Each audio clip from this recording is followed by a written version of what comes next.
Santiago. Vamos a esperar ahí unos minutos a que se empiecen a sumar nuestros participantes antes de dar las palabras de bienvenida a este nuevo webinar. Vamos a esperar ahí un par de minutos.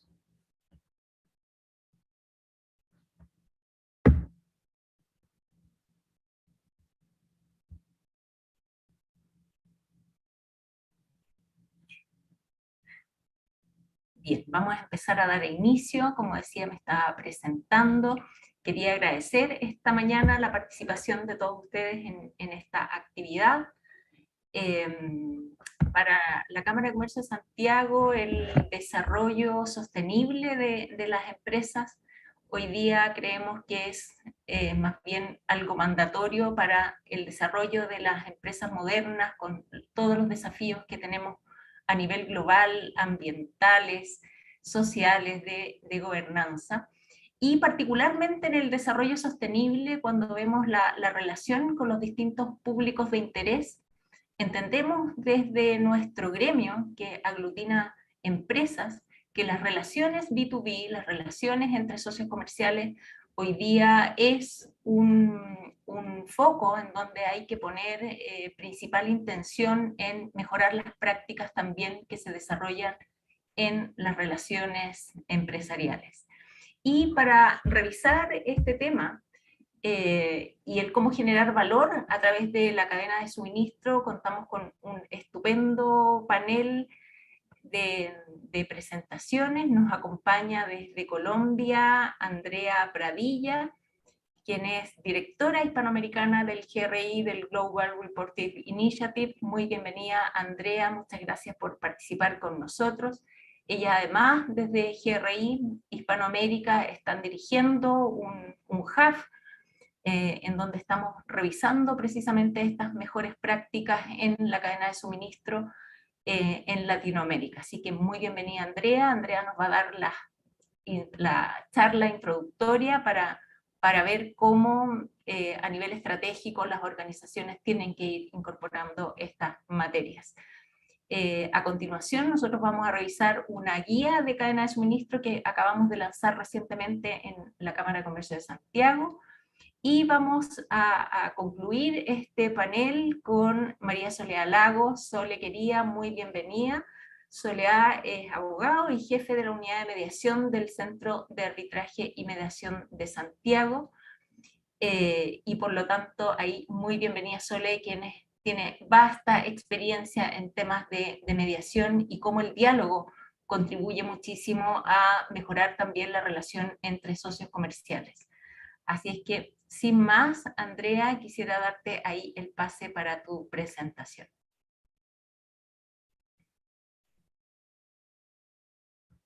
Muchísimas gracias, buenos días a todas las personas. Qué gusto estar virtualmente con ustedes en esta mañana. Espero se encuentren todos muy, muy bien. Efectivamente, yo soy Andrea Pradilla, soy la directora para Hispanoamérica del Global Reporting Initiative. Y como les contaban hace un momento, llevamos un buen tiempo explorando y profundizando nuestro propio entendimiento frente a cómo gestionar la sostenibilidad desde las cadenas de abastecimiento y cómo esto puede convertirse en un camino hacia la competitividad, teniendo en cuenta, por supuesto, que la organización o las empresas, digamos que en la medida en que van creciendo y son cada vez más globales, pues también lo son sus cadenas de abastecimiento, y esto añade, digamos que unos niveles de complejidad que es importante tener presente a la hora de gestionar.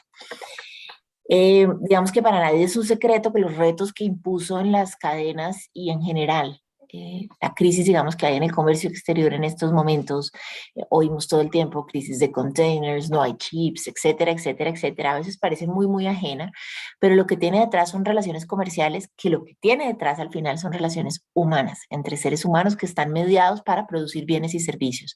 Y todas estas relaciones se vieron fuertemente impactadas pues por el contexto de pandemia. Latinoamérica, como resultado de esta pandemia, retrocedió 15 años en superación de pobreza extrema.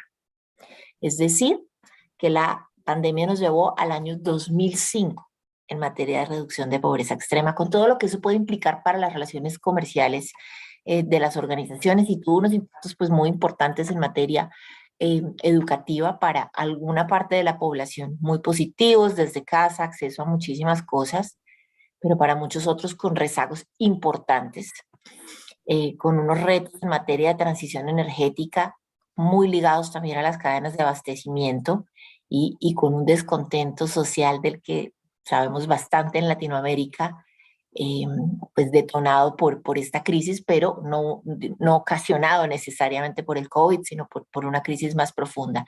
Y todo esto a veces pareciera desconectado del tema de cadenas de abastecimiento, pero como lo vemos nosotros es que hay una profunda conexión desde el contexto y es por primera vez esta crisis mundial de salud era la misma en todo el mundo, independiente de donde tuviera uno sus proveedores. Teníamos ahí sí un lenguaje común y una situación común que permitía tener que tener un nivel de relacionamiento distinto con los proveedores. Nosotros observamos efectivamente que todo esto ha venido generando y fortaleciendo este cambio de la visión de la empresa tradicional a la visión de la empresa consciente, del negocio consciente. Y cuando hablamos de negocio, no hablamos de nada distinto de esa cadena de valor y de esa cadena de abastecimiento para prestar esos bienes y servicios de las organizaciones. Y digamos que en esa gestión de los impactos ambientales, sociales y económicos que generan las operaciones de las organizaciones, encontramos siempre que hay unos principios asociados a la gestión. Y esos principios pueden verse a veces entendidos como códigos mundiales, principios rectores en empresa y derechos humanos, tienden a ser muy aspiracionales, pero tienden a darnos una guía común entre proveedores y empresas con respecto a cómo podemos hacer esa gestión de esos impactos ambientales, sociales y económicos.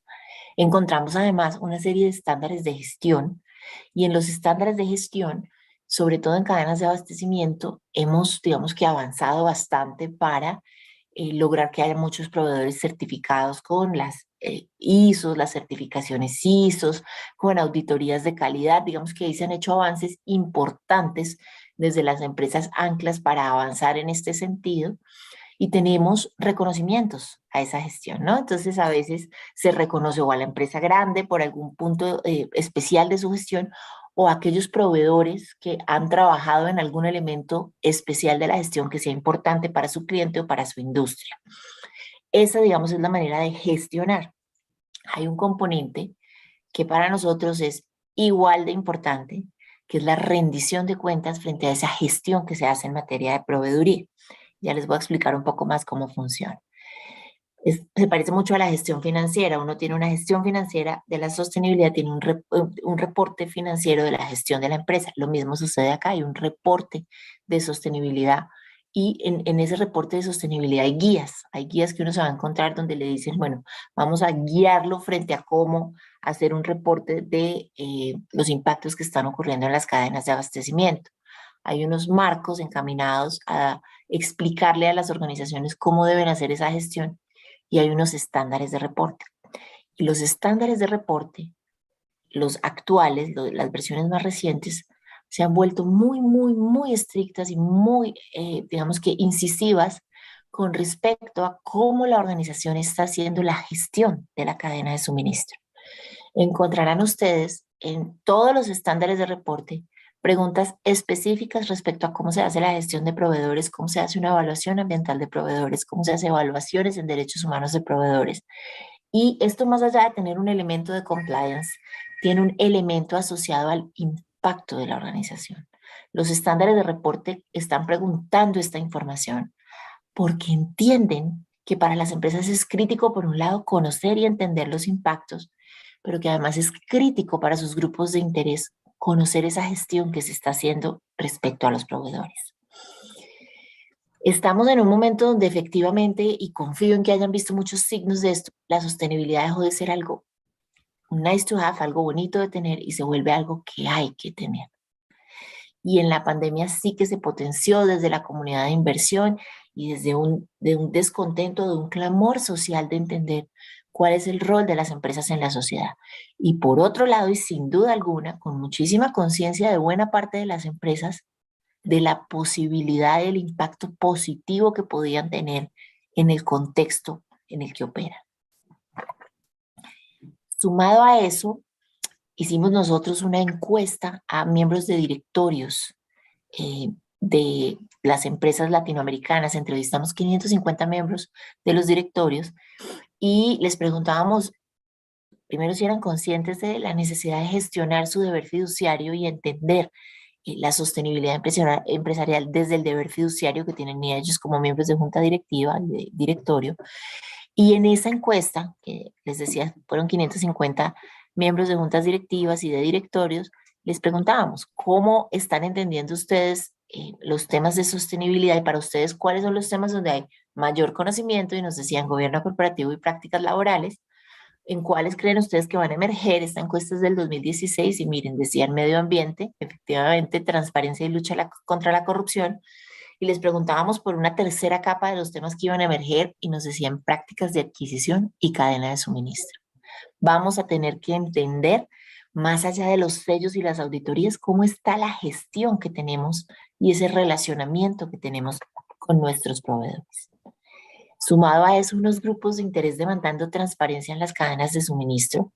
Hay industrias donde con un celular toman una foto, un estudio, una noticia y se puede observar las condiciones de lo que hay detrás de las marcas. Pero hay industrias donde, sin ser así, también hay demanda por parte de los grupos de interés para entender cómo se está gestionando esto.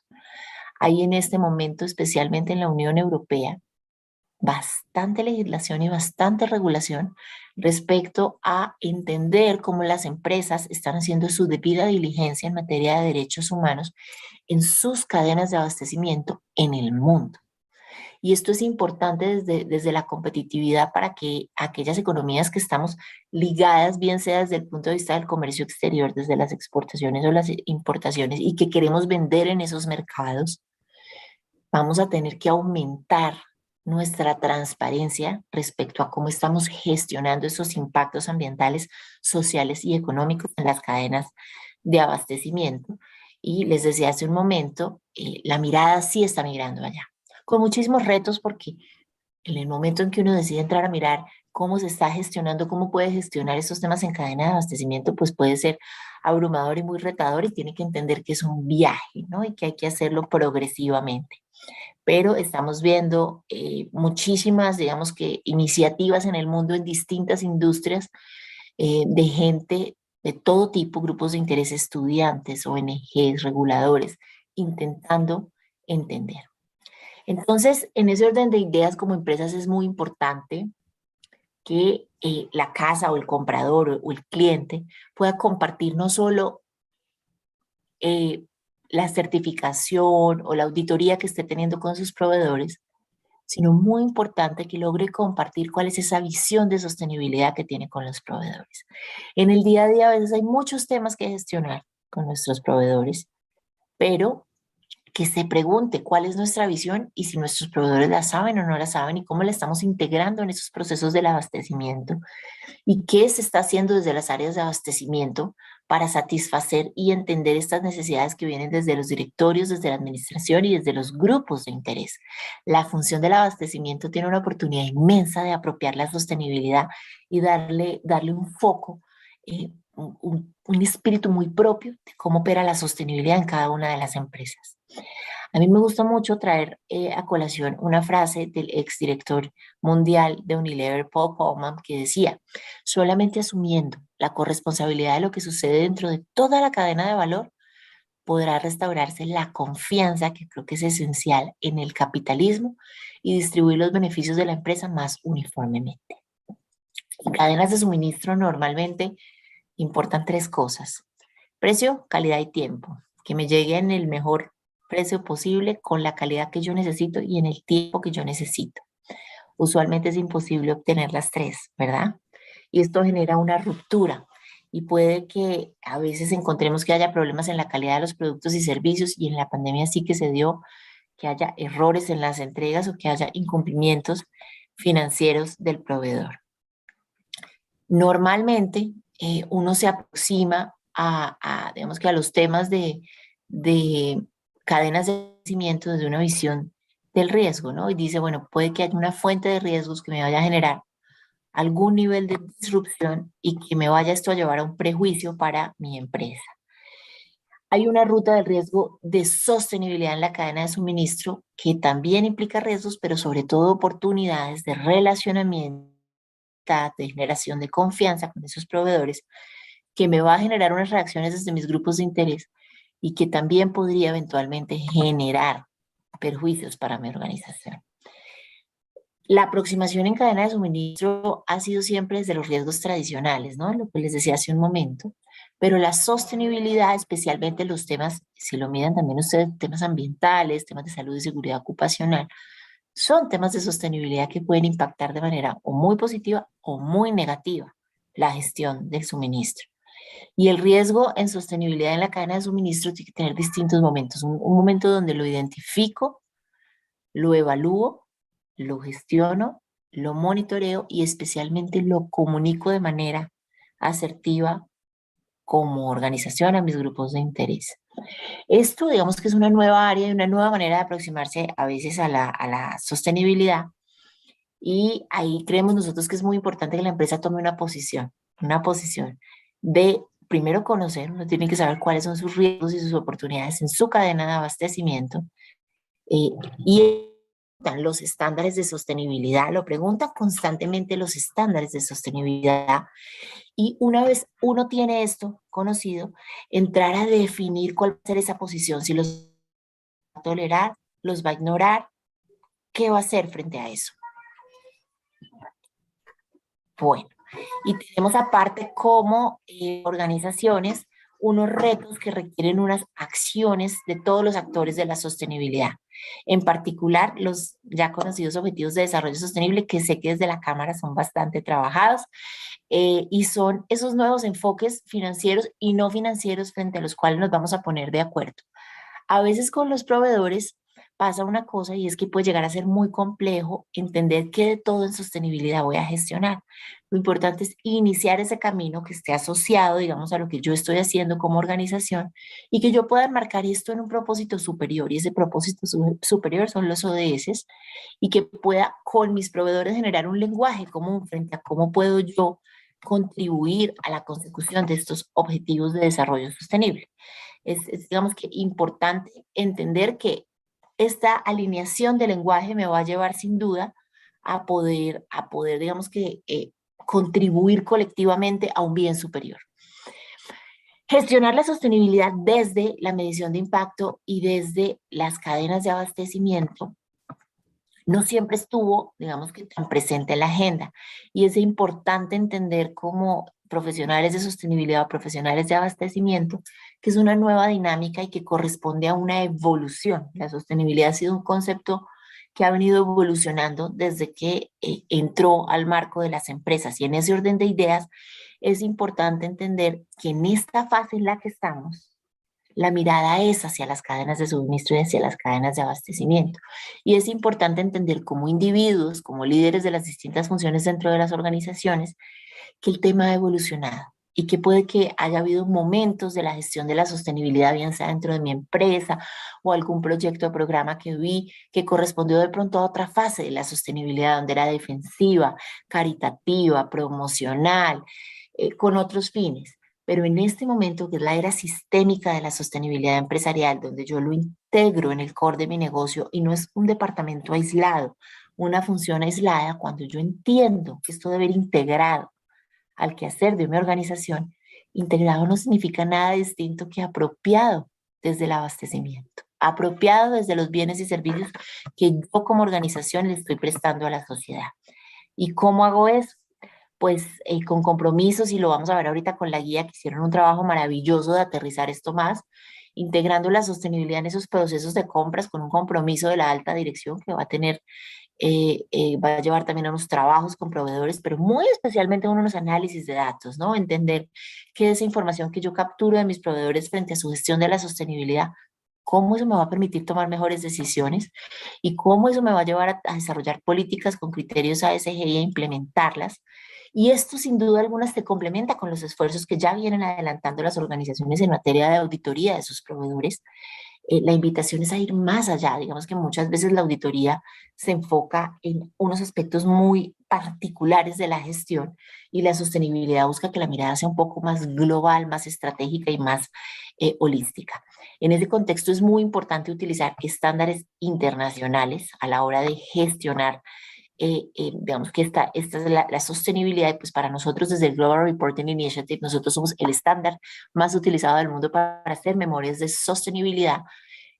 Para nosotros es muy importante que en esa gestión que se hace con los proveedores haya componentes de reporte.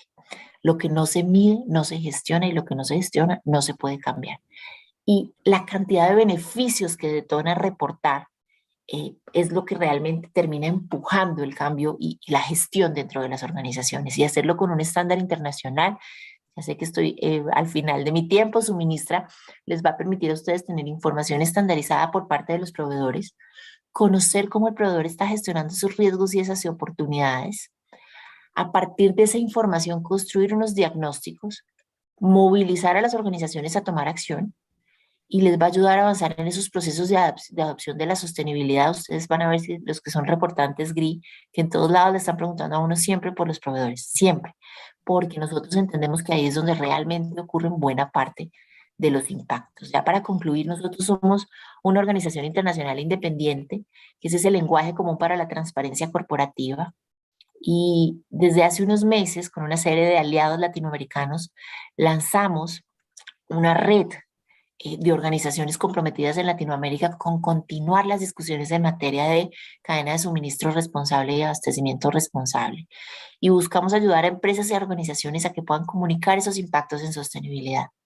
Cuando decimos comunicar impactos en sostenibilidad, necesariamente estamos hablando de las cadenas de suministro. Y para ello, ponemos a disposición de todos los grupos de interés los estándares GRI, que son ese marco de reporte de sostenibilidad más utilizado del mundo, y estamos acá para acompañar a las organizaciones en ese caminar y para aprender porque el tema, digamos que de gestión en proveedores deja muchísimas enseñanzas. La proveeduría en Latinoamérica es muy distinta de la proveeduría en Asia y tiene unos retos a la hora de afrontarse desde la sostenibilidad muy, muy distintos, pero para nosotros el componente de medición y rendición de cuentas tiene que estar porque esto es una tendencia mundial. A todas las empresas grandes les preguntan en este momento cómo están gestionando sus proveedores los temas ambientales, sociales y económicos, porque se entiende que la empresa grande o el comprador final es corresponsable de esos impactos que se generan en su cadena, en la primera capa, segunda capa y en tercera capa. Y esto es una tendencia en todos los sectores, independiente de si uno le presta servicios a la industria de tecnología o a la de consumo masivo o a la de salud. Esto es importante tenerlo presente porque al rendir cuentas me hago yo parte también de este lenguaje mundial que van a utilizar los clientes, y siempre va a ser un punto de partida que permite plasmar las actividades de los proveedores. Entonces, por un lado, yo como empresa grande estoy gestionando, pero por otro lado, el proveedor está creciendo empresarialmente y se está volviendo más competitivo y va a tener, digamos que derivado de este proceso de reporte, un documento informativo, pero sobre todo va a tener un elemento de gestión para poder comunicar el desempeño en aspectos económicos, ambientales y sociales. Una herramienta de gestión de esos impactos económicos, sociales y ambientales. Y pues si bien existen varias metodologías, la del GRI es la más utilizada del mundo. Llevamos, digamos que bastante tiempo trabajando en ayudar a las organizaciones, especialmente en las cadenas, a entender cómo sirve este proceso. Hay un tema de gestión interna que les va a permitir cerrar brechas, identificar fortalezas y debilidades, poder motivar a los empleados, generar transparencia de información para la toma de decisiones, fortalecer los sistemas de gestión. Y a nivel externo, comunicar lo que se viene trabajando y sus mejoras, fortalecer relaciones con los grupos de interés, usar un lenguaje común con los clientes y atraer a nuevos potenciales clientes y pues apalancar capital. Eso se hace identificando a los grupos de interés, recopilando información y adaptando el mensaje y sobre todo acompañándose de líderes locales en todo el continente, como es el caso de la Cámara que está hoy presentando su guía. Entonces, ya quisiera dejar ahí, yo les dejo la presentación que tiene un poco más de detalles, invitándolos a que comiencen el camino, no se abrumen, a los que ya han avanzado, que continúen avanzando y profundizando en el viaje de la gestión de la sostenibilidad de las cadenas de abastecimiento, y con esto dejaría yo hasta acá. Muchísimas gracias, Andrea. La verdad es que muy valioso este contexto global y también la evolución, ¿no?, que ha tenido la sostenibilidad y el desarrollo sostenible del mundo empresarial, que afortunadamente ha ido evolucionando de menos a más, y hoy día estamos profundizando, como tú decías, la sostenibilidad desde un punto de vista sistémico. La sostenibilidad debiera estar metida en el core de los negocios, no en un satélite, y eso entra profundamente en el tema de las cadenas de suministro. Ahí Andrea dejaba un espacio para preguntas. En el caso de este webinar vamos a dejar las preguntas para las tres panelistas hacia el final de las ponencias. Y ahora sí, yo me voy a ir a compartir lo que hemos desarrollado acá en la Cámara de Comercio de Santiago, que es esta guía para la cadena de suministro sostenible, que de alguna manera intentamos. Ahí voy a ir compartiendo pantalla.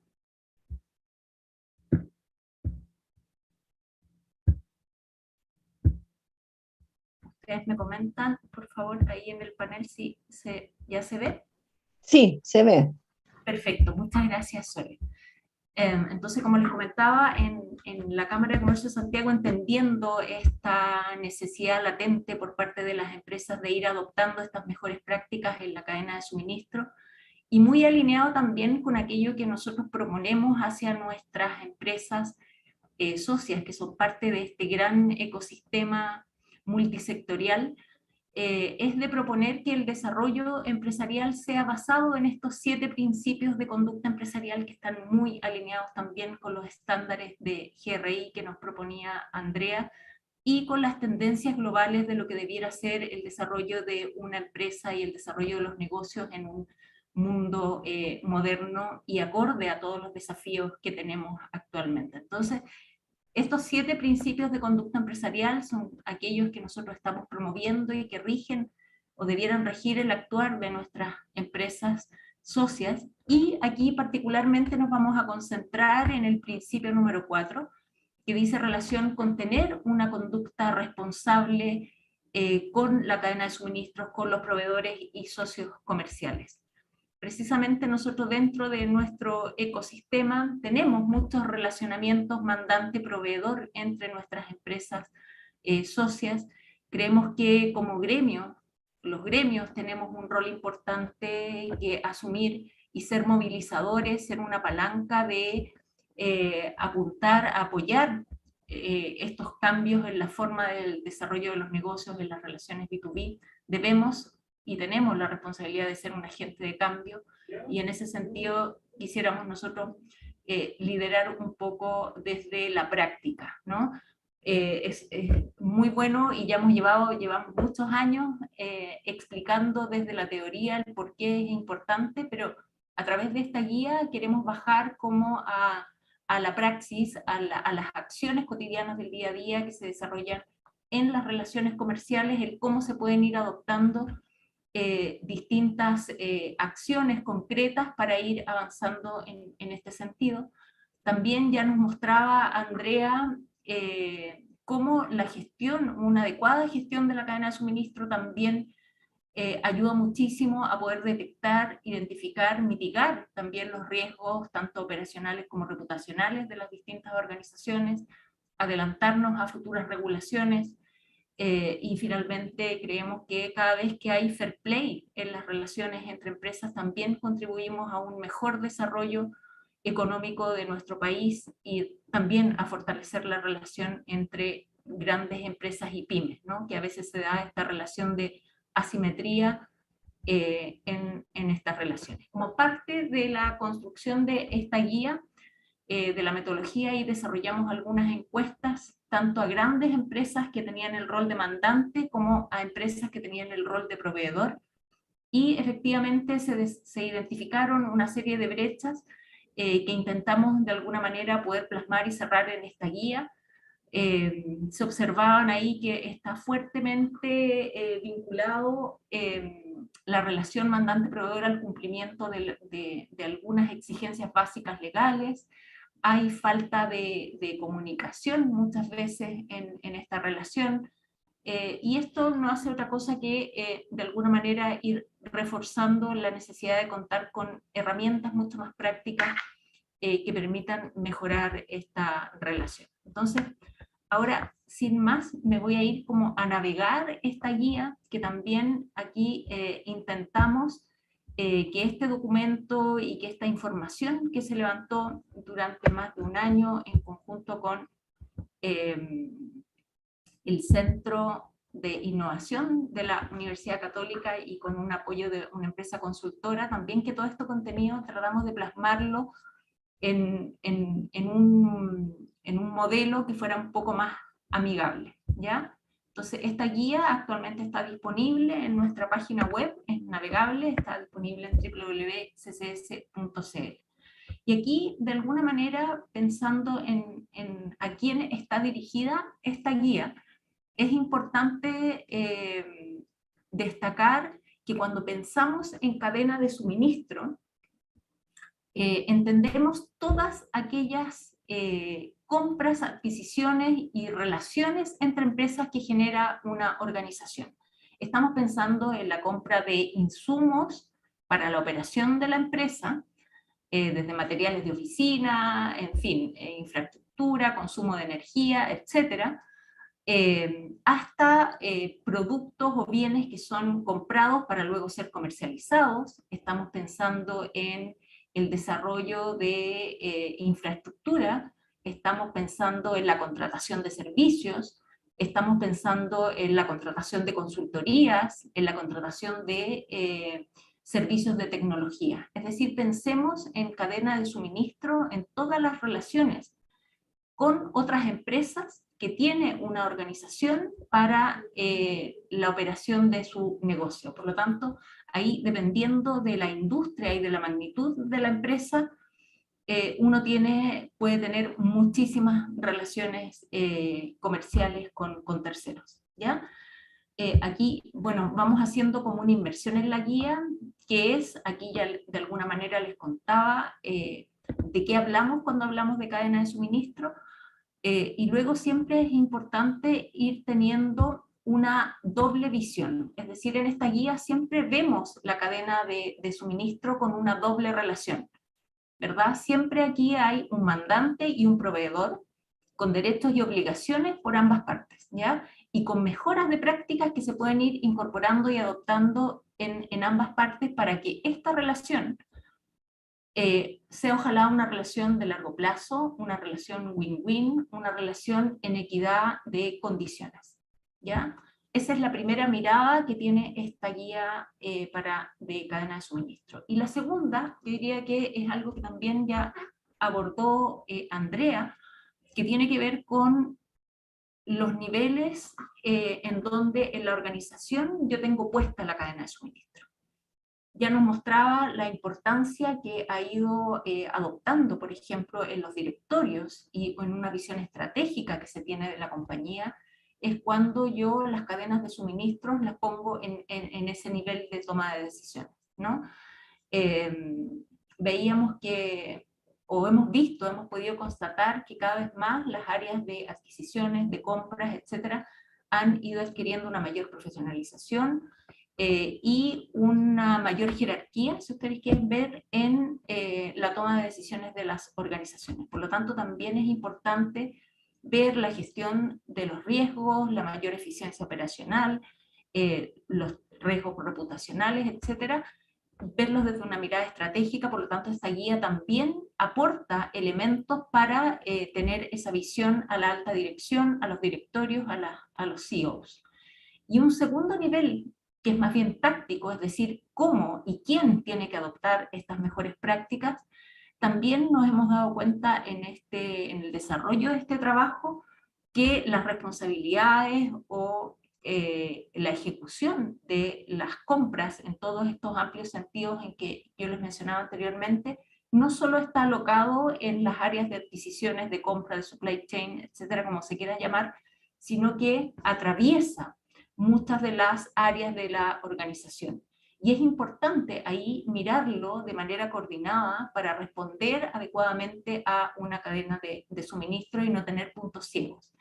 ¿Y a qué me refiero con esto? En que si bien hay un área que puede estar centralizada o descentralizada para el tema de las compras, y hay un punto de contacto inicial probablemente entre mandante y proveedor, También hay otras áreas como las áreas de finanzas, que obviamente ahí tienen muchísimo que ver con las políticas de pago, etcétera, hacia los proveedores, que muchas veces ahí es un ámbito de fricción.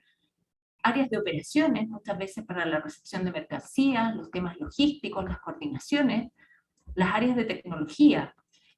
Muchas veces ahí es necesario incorporar en los sistemas que tienen las empresas, ERP u otros, ciertos indicadores que te vayan levantando alertas o mediciones respecto de cómo se está gestionando la cadena de suministro. Las áreas de compliance. Hoy día cada vez más existen regulaciones también o determinación de políticas desde las áreas de cumplimiento que permitan una mayor transparencia en la relación con la cadena de suministro. Ahí vemos que también cuando no existen estas políticas, muchas veces hay riesgos inminentes de corrupción en esta relación en la cadena de suministro. Entonces, también es interesante mirar estas cadenas, ¿no?, de valor en estos dos ámbitos. Y es también lo que intentamos de alguna manera plasmar en la guía. Aquí está un poco la explicación de estas ambas miradas estratégicas y tácticas. El por qué es importante esta guía, ya bueno, lo hemos comentado, hoy día la sostenibilidad es un must, es un mandatorio, yo diría, en el desarrollo de la empresa moderna. Y aquí también nos fuimos a revisar como bibliografía internacional con datos más duros de por qué hoy día es importante la gestión de la cadena de suministro. Esto también de pronto sirve, esta información que está acá y que hemos recogido, yo diría probablemente las más importantes que hemos encontrado a nivel global, que justifican con mediciones, con métricas, con estudios, el por qué genera valor, optimiza procesos, maximiza las ventajas competitivas del negocio, el contar con una buena gestión en la cadena de suministro e ir incorporando los aspectos que vienen de la sostenibilidad, es decir, los aspectos ambientales, los aspectos sociales y los aspectos de una mayor gobernanza y lucha contra la corrupción en las cadenas de suministro.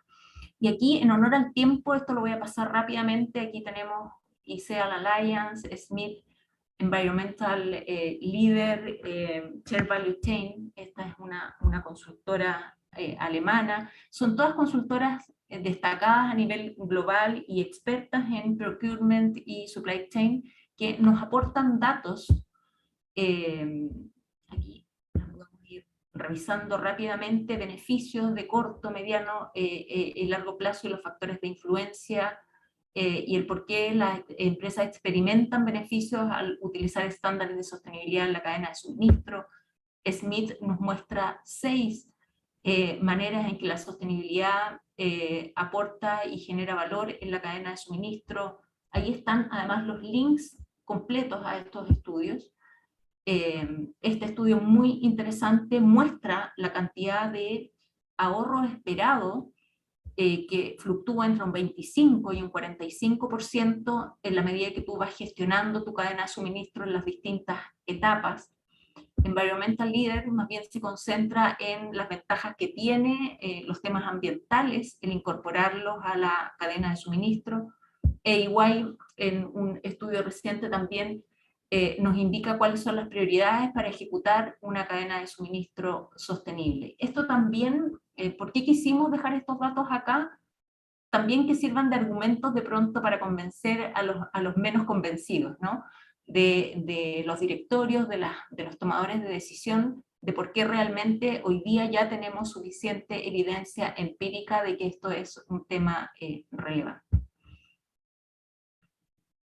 Aquí ya hablábamos de que esta propuesta de valor de esta guía también siempre está mirando el vínculo que existe entre mandante y proveedor. No hay que olvidar, si bien probablemente muchos de los trabajos previos en materia de sostenibilidad han estado concentrados en la gran empresa mandante que obviamente tiene un ecosistema enorme de impacto en sus cadenas de suministro, también aquí no nos hemos querido olvidar de cómo también las empresas de menor tamaño o los proveedores en general también tienen la posibilidad de ir avanzando en temas de desarrollo sostenible, porque eso también los hace ser más atractivos y más competitivos a la hora de postular a licitaciones, etc.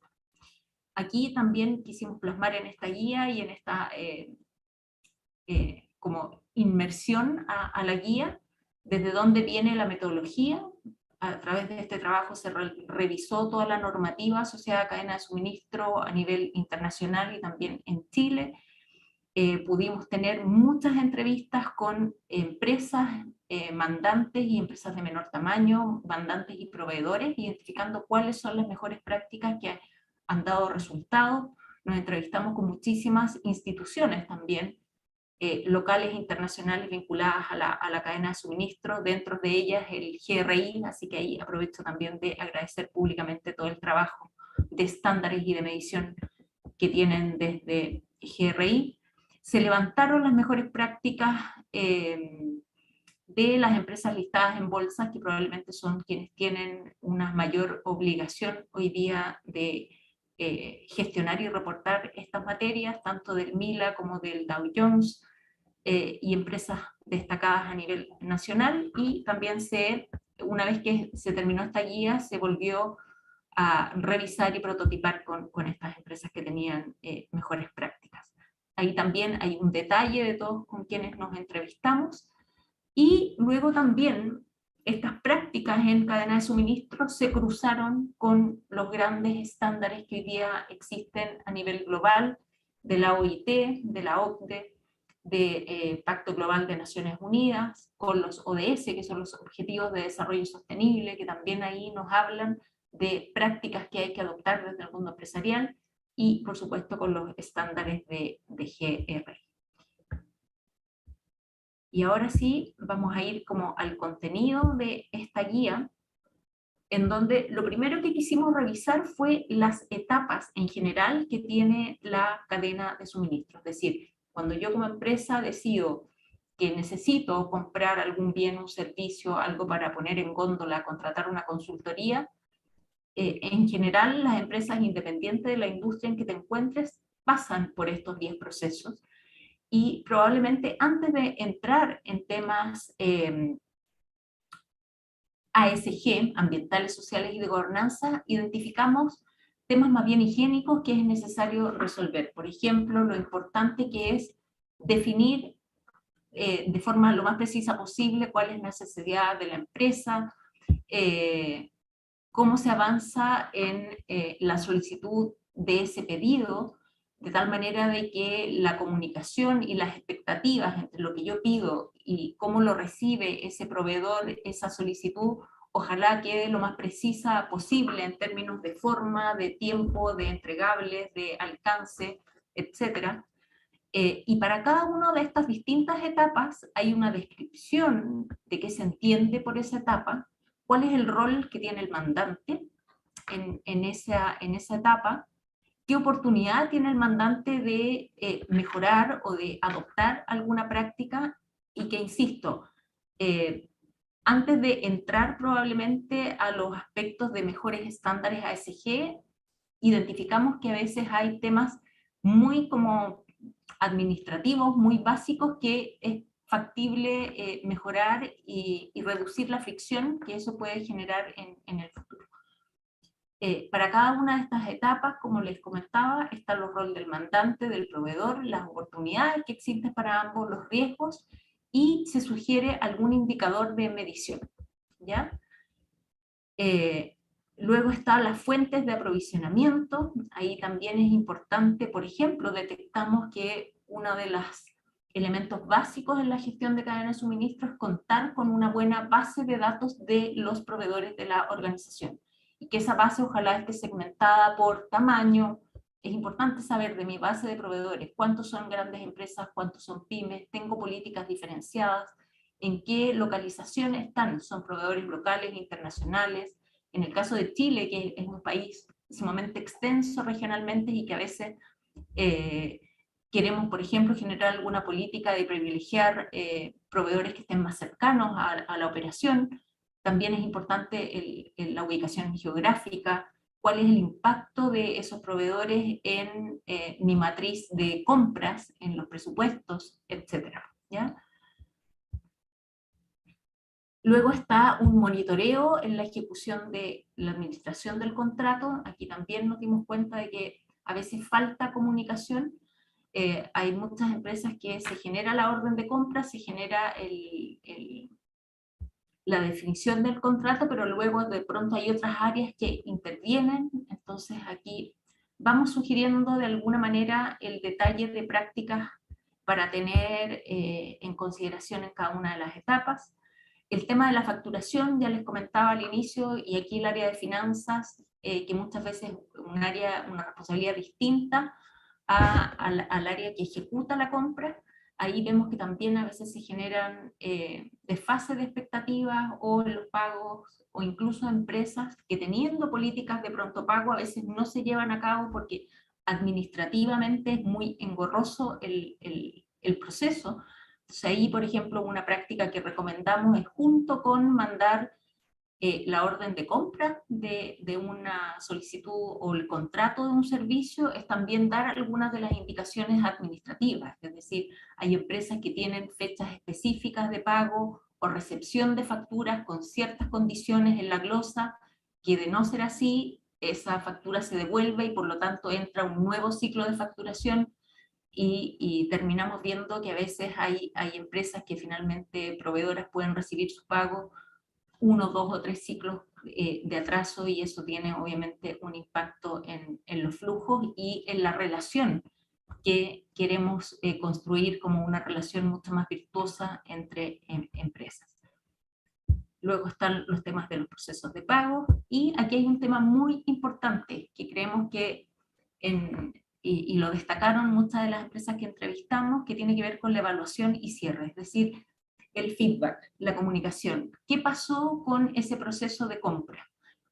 Una evaluación bilateral, ¿no? El mandante que pueda evaluar a ese proveedor respecto de la entrega del servicio o del producto, tanto de la mercancía en sí misma como de los servicios de asociados, de postventa, de la relación contractual, y viceversa, que también el proveedor pueda hacer alguna evaluación de cómo el mandante llevó a cabo ese servicio. Y esta comunicación, que existe en muy pocos casos, yo diría que es más bien una práctica mucho más evolucionada en la relación, hace realmente que se puedan ir generando mejoras a partir de identificar dónde están los problemas que hubieron en esa relación.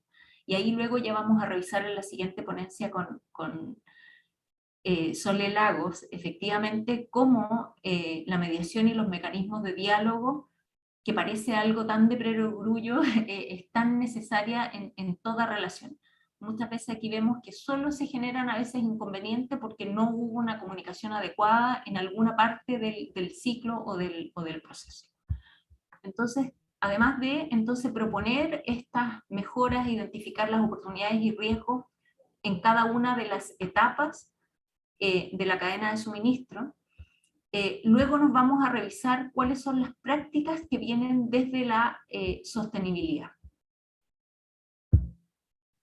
Y acá, esto. Y acá ya nos vamos a las prácticas que proponemos ir adoptando de las empresas, y prácticas en el fondo que sean, entendemos que son graduales, ¿ya? Es muy... en general la sostenibilidad propone eso, ¿no? Ir de menos a más. Ya entendemos que es difícil y no se pueden adoptar todos los ámbitos en simultáneo, depende de qué negocio estoy, dónde están alocados mis riesgos, dónde está localizada mi materialidad. Pero es importante, y lo que proponemos acá es precisamente esto de ir adoptando prácticas de manera gradual. Entonces, en donde la línea base que identificamos es el cumplimiento de la legalidad vigente, que pareciera evidente, ¿no? Es obvio que al menos las empresas, una empresa formalmente establecida está cumpliendo la ley. Pero ahí yo diría que hoy día estamos enfrentados a un tsunami regulatorio en distintas materias ambientales, sociales, de gobernanza, y por lo tanto algo que parece evidente a veces no lo es tanto. Entonces es importante estar muy atento a estas nuevas normativas que a veces que están impactando en los distintos negocios, ¿ya? Entonces, ¿cómo podemos ir mirando esta guía? Entonces, en este primer nivel, es importante ir mirando todos estos aspectos de la normativa vigente y que no solo afecta a mi empresa, sino que tengo que ver cómo impacta en mis socios comerciales y en la cadena de suministro. Luego, en un segundo nivel, es más bien ir adquiriendo compromisos extra legalidad y principalmente el monitoreo del cumplimiento legal, que puede parecer también algo obvio, pero muchas veces en mi cadena de suministro yo me quedo con que estoy a la hora de contratar o a la hora de otorgar una licitación, hago una evaluación de que mi cadena de suministro esté cumpliendo con estos aspectos. Pero si a veces son contratos de mediano, de largo plazo, o en otros momentos del tiempo, en general recomendamos que es muy importante estar monitoreando permanentemente que esas declaraciones o esos cumplimientos legales se vayan ejecutando adecuadamente. Luego, en un tercer nivel, diríamos que una empresa que ya ha superado esas dos barreras, es decir, estoy cumpliendo legalmente, estoy monitoreando que ese cumplimiento legal en mi cadena de suministro se esté ejecutando, sugerimos la adscripción a disposiciones, acuerdos o a políticas internacionales. En general, todos estos organismos que veíamos al inicio de la metodología, la OIT, la OCDE, el propio GRI propone estándares muy interesantes, los ODS, los principios rectores de Pacto Global para las empresas, etcétera, están ahí también como parte de esta guía. Sugieren prácticas que obviamente van por sobre lo legal, que mueven de alguna manera el cerco respecto del relacionamiento y de los estándares. Entonces también se propone a las empresas avanzar en ese sentido. Luego tenemos un cuarto nivel que tiene que ver con mecanismos de aseguramiento de la gestión operacional, ¿ya?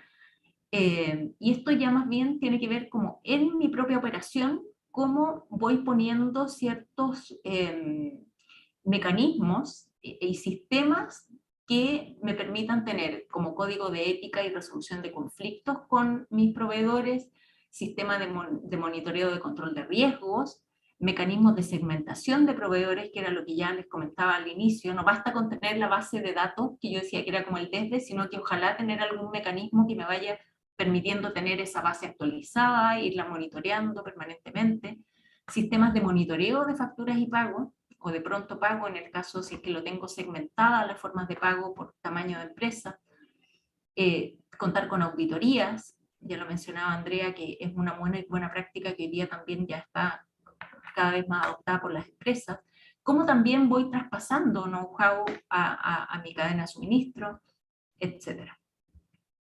Lo interesante también de esta guía es que cada vez que voy mirando y viendo cómo gradualmente puedo avanzar en las prácticas, cada una de estas prácticas están vinculadas a los 10 principios de Pacto Global, en el caso de querer ir reportando vinculado con esto, y cómo cada una de estas prácticas también conversa con los objetivos de desarrollo sostenible, que ya este es un lenguaje muy de sostenibilidad, pero que cuando yo hago rendición de cuentas vía un estándar como GRI u otro, es importante ir teniéndolo a la vista y esto de alguna manera ya lo da resuelto.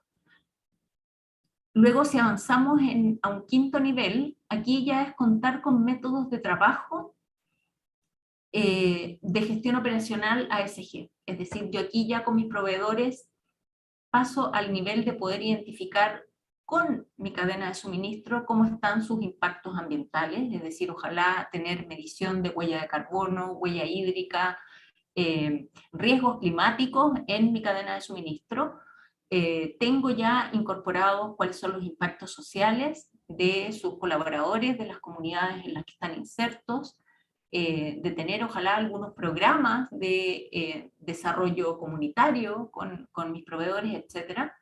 Cuáles son los impactos ambientales, sociales y gobernanza, contar con auditorías externas hacia mi cadena de suministro, incorporar la trazabilidad de los proveedores críticos de manera mucho más consistente en materia ambiental, social y de gobernanza, promover una cultura de integridad hacia mi cadena de suministro, etcétera. Ese ya sería como un quinto nivel, si quisiéramos ver en avances de prácticas de sostenibilidad.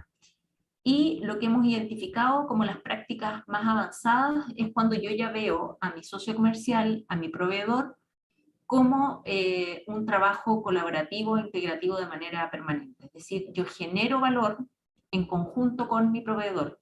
Puedo generar modelos de innovación, puedo, pensando, por ejemplo, si son un mandante y un proveedor local, cómo hago mi proceso de internacionalización o de exportación junto con mis proveedores, hacer un reconocimiento a la gestión que hacen los proveedores, es decir, por ejemplo, generar incentivos particulares en materia ASG, en el otorgamiento de licitaciones con los proveedores de manera permanente, privilegiando a aquellos que tienen prácticas ASG.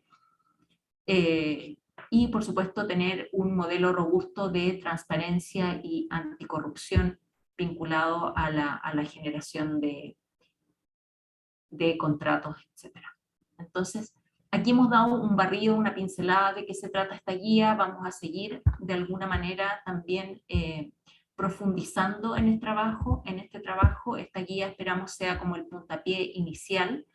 Tenemos como ambiciones los siguientes pasos. En la Cámara de Comercio de Santiago está esta guía, tenemos hoy día un comité de compras, queremos ampliar este trabajo a una guía un poco más con recomendaciones sectoriales, y finalmente nos gustaría ojalá tener un reconocimiento a las empresas que lo están haciendo bien.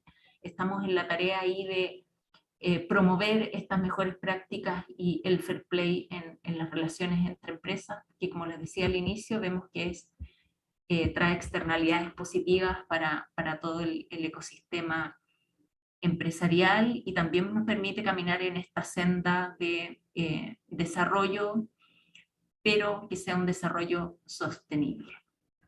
Aquí ya voy a ir finalizando esta ponencia y desde ya los dejo sumamente invitados a revisar esta guía, a mandarnos también sus comentarios, ahí están sus datos. Así es que muchísimas gracias por esa ponencia y ahora sí, vamos, ¿estás por ahí, Sole? Acá estoy. La querida Sole, nuestra jefa de la unidad de mediación, que yo ahí ya anticipaba que parte de las mejores prácticas tiene que ver con establecer mecanismos de diálogo y de relacionamiento entre empresas, y ahí Soledad tiene una tremenda experiencia. Así es que, Sole, muy bienvenida. Bueno, muchas gracias, Vero, por la invitación. Me encanta estar acá porque la verdad es que los que venimos del mundo jurídico, por decirlo de alguna manera, muchas veces no nos topamos con ciertas áreas de la empresa que parece súper importante que empiecen a conversar. ¿Ah? ¿Por qué les digo esto? En general, y acá quiero rescatar algo que dice la Vero, porque la Vero dice, bueno, el cumplimiento normativo, como el piso, el DESPE. Pero es importante entender que el cumplir una norma, primero que todo, no implica que no se van a producir conflictos, porque las normas pueden interpretarse.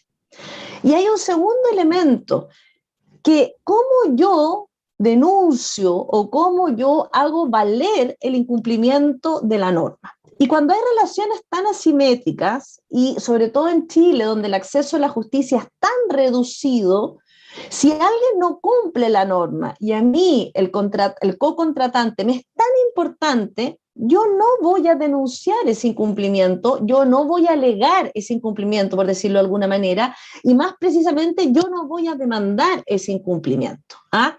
Por lo tanto, lo que finalmente termina sucediendo es que si bien está o se declara que se debe realizar una buena práctica, hay ciertos sesgos o hay ciertas situaciones, posibilidades de acceso que finalmente terminan transformándose en un detrimento para esta posibilidad de una relación fluida. ¿Ah? Dicho esto, tenemos esta empresa que se vincula con los consumidores, que se vincula con los consumidores, que se vincula con proveedores, que se vincula con socios comerciales, con la comunidad, con las autoridades, con grupos de interés y con grupos de trabajadores. En todas estas áreas yo puedo determinar, y generalmente hay un abogado de por medio viendo cómo se gestiona esta relación, cómo se realiza el contrato, qué contiene el contrato, cuándo vamos a demandar, cuándo no, en fin. Todas estas relaciones uno tendería a pensar que la empresa va a considerar en una primera línea la posibilidad de negociación directa y diálogo. Sin embargo, en nuestro país vemos que eso por regla general no sucede. El diálogo no es el primer espacio que existe en las relaciones entre empresas consumidores, proveedores empresa, socios comerciales, comunidad empresa, autoridades empresa, grupos de interés y trabajadores. Ahora, esta idea de la necesidad de diálogo, yo diría que viene hace bastante tiempo. Lo que pasa es que ahora hace mucho más sentido porque estamos viendo una conflictividad social, como hablaba Andrea, muy potente, en donde pareciera ser que el diálogo se está transformando en algo eficiente. Es decir, yo hoy en día a una empresa le puedo decir, ¿sabe qué? Es eficiente que usted resuelva sus conflictos. Por último, no lo haga porque lo encuentra bueno, porque adhiere, porque encuentra que es lo que corresponde. Por último, usted puede tomar esta decisión en el sentido de que es eficiente resolver las problemáticas. Desde esta perspectiva, el CAM Santiago, el Centro de Arbitraje y Mediación, ofrece los servicios de mediación y de arbitraje, particularmente la mediación desde el año 1997. Sin embargo, y acá tengo que ser sincera, lo que más tenemos son arbitrajes, y el arbitraje de alguna manera es como un juicio. Hay dos personas que se enfrentan, el arbitraje es un escenario adversarial, hay una confrontación. Por lo tanto, cuando nosotros hablamos de diálogo, si queremos ser realmente coherentes y darle a ese diálogo una bajada, tenemos que considerar un mecanismo para ese diálogo. No sirve hablar de diálogo si es que cuando yo me voy me acerco a conversar contigo y te digo, oye, mira, fíjate que yo no estoy de acuerdo cómo se cumplió esto, o no estoy de acuerdo en la cláusula de este contrato, no, nos vemos en tribunal el día lunes. Entonces, ¿de qué diálogo vamos a poder hablar? Entonces nosotros decimos, bueno, usted considere la mediación. Ahora, en general, uno tiende a pensar que los conflictos tienen que ver con un incumplimiento, pero como también señaló Andrea, hay relaciones humanas. Los conflictos, aun cuando tengan un componente patrimonial, para decirlo como un buen chileno, porque se refieren a lucas, que se refieren a dinero, siempre tiene que ver con relaciones, con personas que se asocian. Y lo que hemos visto es que la forma en que la empresa resuelve sus conflictos tiene mucho que ver con la forma en que se relaciona con las partes. Es decir, no es habitual que una empresa que dialogue, que genera espacios de comunicación fluido, que está alineada con un propósito, tenga unos conflictos en donde terminan todos en tribunales. No es lo habitual. Entonces, habla mucho de cómo se están relacionando las empresas con todos estos actores a cómo resuelven sus diferencias. Y aquí tenemos una distancia bien importante porque, como ustedes sabrán o como ustedes podrán haber percibido, muchos de ustedes quizás están diciendo, ¿qué es la mediación? O sea, entonces, si la empresa no sabe lo que es la mediación como mecanismo de resolución de conflictos, pero sí sabe lo que es el juicio, significa que todo lo que estamos hablando en cuanto a diálogo no tiene palanca en un mecanismo concreto de solución de conflictos. Hoy en día las empresas exigen conductas dialogantes y colaborativas, pero vuelvo a insistir, para ser dialogante y colaborativo, yo tengo que generar escenarios concretos. ¿Qué es lo que vemos nosotros en los casos que ingresan al CAM? Y que esto lo quiero decir, o sea, transmitirlo. Yo leí la guía y lo que dice en la guía es mucho de lo que nosotros vemos cuando los casos llegan con una problemática, cuando ya el conflicto no se pudo resolver. En general vemos una gerencia, directorio y mandos intermedios no alineados, y esto es súper importante porque muchas veces estas empresas externalizan, por ejemplo, los servicios jurídicos, y cuando se externaliza el servicio jurídico o cuando el conflicto llega a un abogado, el conflicto es como cooptado, como que pasa a estar en un área, en el lado oscuro de la fuerza, no sé cómo explicarlo, está en otra parte, ya deja de hablar con el proyecto, deja de hablar con el día a día de la empresa, deja de conversar con la necesidad de la empresa respecto a ese proveedor y lo tiene un abogado el conflicto. Y ahí ya entramos en otra línea en la cual generalmente el resto de los involucrados en el conflicto no participa. Y lo que nosotros vemos es que en general en la empresa no están alineados. Por eso la mediación trabaja con la comparecencia personal. Y muchas veces nos pasa, por ejemplo, que en las mediaciones nosotros invitamos al gerente de la empresa y nos dicen, no, es que el gerente no tiene tiempo para ver esto, porque por eso le dio un mandato a un abogado, para él no ver estos temas. Y bueno, y la idea de la mediación es que quienes toman decisiones en las empresas, sin perjuicio que estén asesorados por abogados, vayan a los procesos de mediación y se enteren de lo que está sucediendo en su empresa. La mediación tiene un efecto virtuoso en el sentido de poder ver lo que efectivamente está sucediendo y tomar las medidas necesarias para que no vuelva a suceder. Tenemos empresas que son clientes frecuentes, por ejemplo, en dirección del trabajo o en escenarios judiciales, en fin. Entonces, por ahí también tenemos que el espacio jurídico no necesariamente está conversando con los criterios de sostenibilidad tan necesarios para el desarrollo de empresas eficientes. ¿Cómo se están resolviendo los conflictos? Esto es bien relevante porque en Chile los conflictos vinculados a esta área están en el ámbito civil. Y en el ámbito civil, los tribunales, generalmente, el 93% casi de los ingresos son juicios ejecutivos, es decir, cuando yo tengo un título de crédito. El resto de los casos son otras problemáticas. Sin embargo, la verdad es que no podríamos pensar que ese 7% que está en los tribunales es lo que corresponde a la conflictividad real en el área civil y comercial. Por lo tanto, esto nos dice que hay muchas problemáticas que no se están resolviendo y que las partes no acceden a tribunales. Y cuando nosotros vemos los contratos, por ejemplo, muchos contratos entre mandantes y proveedores tienen, por ejemplo, una cláusula de arbitraje. Y el arbitraje a veces es costoso, no es un mecanismo tan expedito. Por lo tanto, ese proveedor, lo que sucede en la práctica es que se queda sin recurrir a un tercero para poder resolver su conflicto.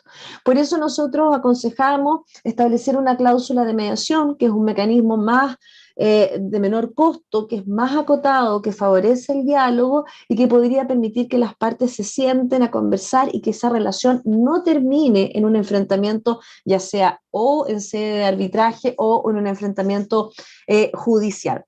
En la práctica, cuando vemos instancias de resolución de conflicto, vemos muy poca valoración de la reputación corporativa. Cuando uno le dice a los abogados, bueno, sentémonos a conversar, ustedes de alguna manera van a entorpecer sus relaciones con el proveedor, uno de repente escucha del abogado, bueno, pero si está lleno de otros proveedores, punto. No, acá no tengo nada que hablar, él no cumplió la obligación, punto, no tengo nada que hablar. Por lo tanto, la abogacción de principios de la empresa con el mecanismo que está optando para la solución del conflicto. Vemos relaciones poco resilientes para enfrentar la crisis, entornos cambiantes, entornos cambiantes que la normativa no alcanza a resolver todos los conflictos en el entorno que estamos viviendo hoy en día. O sea, la realidad supera la normativa. El día a día es mucho más cambiante y la empresa está expuesta a numerosas situaciones en donde tiene que tomar decisiones que sean coherentes.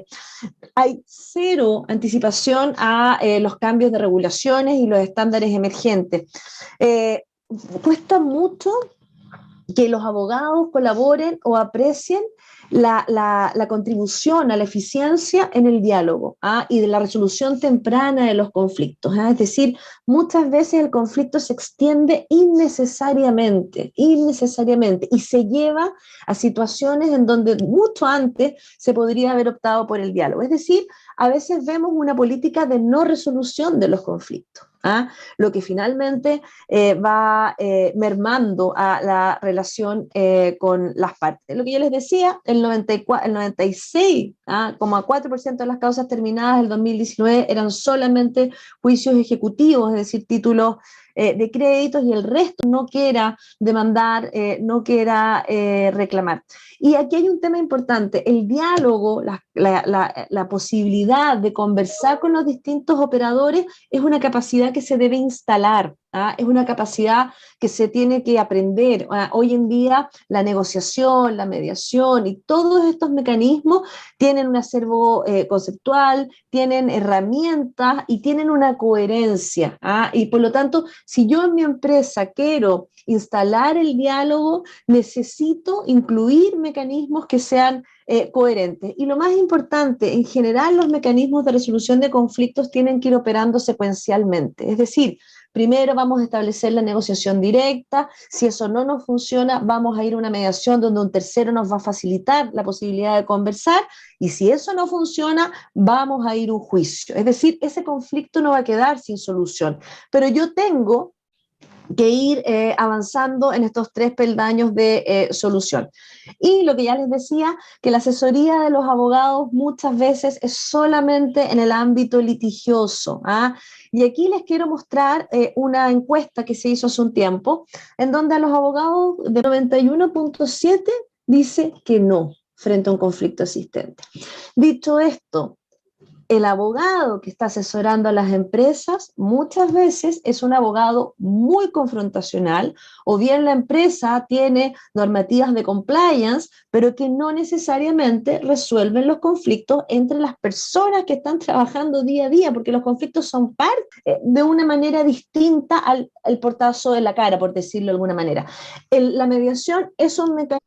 Contar con mecanismos públicos de ofertas, es decir, ¿cómo sé yo que soy o podría ser proveedor de una empresa donde las empresas hoy día, de alguna manera, siempre y cuando no sean esas negociaciones que son hiperestratégicas, que se implementar mecanismos coherentes al interior de la empresa para la resolución de conflictos, que de alguna manera va a ser la distinción o va a diferenciar una empresa de otra? Yo creo que eso es bien, es práctico y se puede hacer, no es de tan difícil implementación. Excelente, muchas gracias Soles por esa recomendación final. Para nosotros también es muy importante su feedback, para nosotros también ir mejorando en los contenidos y en los webinars que estamos desarrollando para nuestras empresas.